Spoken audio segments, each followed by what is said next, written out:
Hey guys, welcome to this video. Don't forget to go ahead and like this video. Also subscribe to our channel. We are putting out new content and information all the time, and I don't want you guys to miss anything. Today in this video, we're gonna cover the roundhouse kick. Now we talk about the roundhouse kick, very, very common kick we see in a bunch of different martial arts. I wanna give you guys 4 variations to this kick.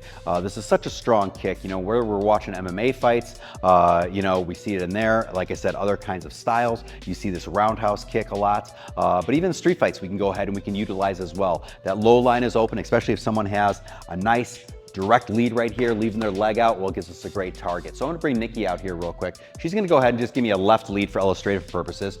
And the first one we're gonna do is just what I think a lot of people think about when they're thinking about our roundhouse kick. We're gonna make contact with either the laces of our shoe or the shin itself, meaning that if I go ahead and I kick right there, I can also kick right here more with the shin as well. But my point is that the rotation is very, very important. If you take a look at my foot right here, my foot's gonna start, if we have a clock right here, 12 being about the center, the foot's gonna be about the 1 or 2 o'clock position, and then it's gonna rotate and pivot all the way around to about the 9 or 10 o'clock position, okay? If I don't do that, then the problem is that I'm kicking more at the side of my foot, and I don't want that. So watch as I go ahead and rotate. I'm gonna turn right here. As I pivot, this kicks and comes right back here. Let's take a look at this one more time.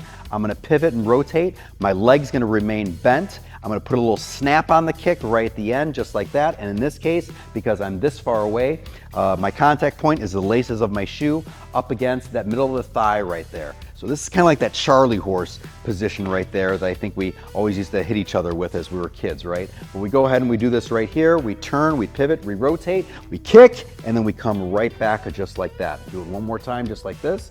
This is our boom kick, just like such. All right, the second variation that we have right here is going ahead and using the front leg, but we're now gonna get the inside of the thigh. So if I'm right here, all I'm doing is that I can do this either picking on up and going right for the kick right here, or I can use a little bit of a shuffle right in here, and I'm kicking right to the inside of the thigh right there.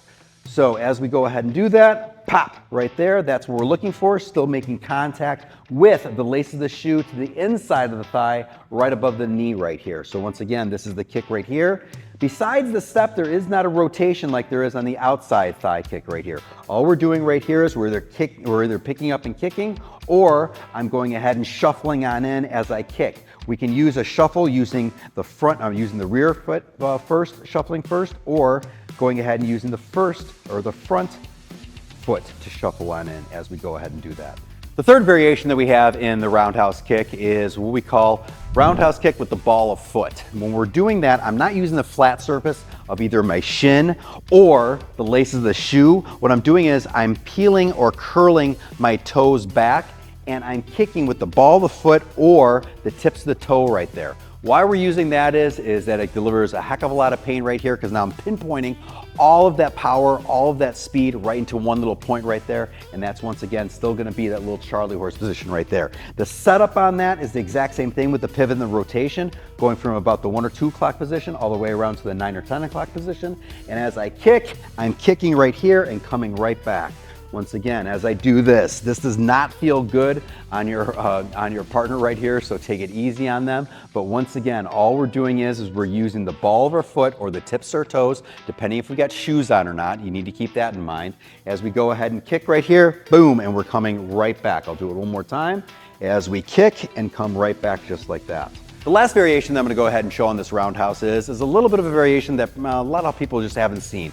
We're gonna go ahead and we're going to use the heel as like a heel hook, but using the formation and the strategy like we've been using for the other roundhouse kicks. I'm still using my rear foot right here, but instead of coming around and hitting it flat or even hitting with the ball of the foot, all I'm doing is I'm stepping in a little bit closer, and now I'm using the heel to the exact same spot. So once again, this is a shot right here as I come on in. This variation is a heel hook kind of a variation. So I can use a step in, or if I'm close enough, I can just pick up my leg right there and then kick to that position right there. Okay, once again, a very, very devastating move if you have somebody do it to you with any kind of a force right there. It's a nice little shot to that area.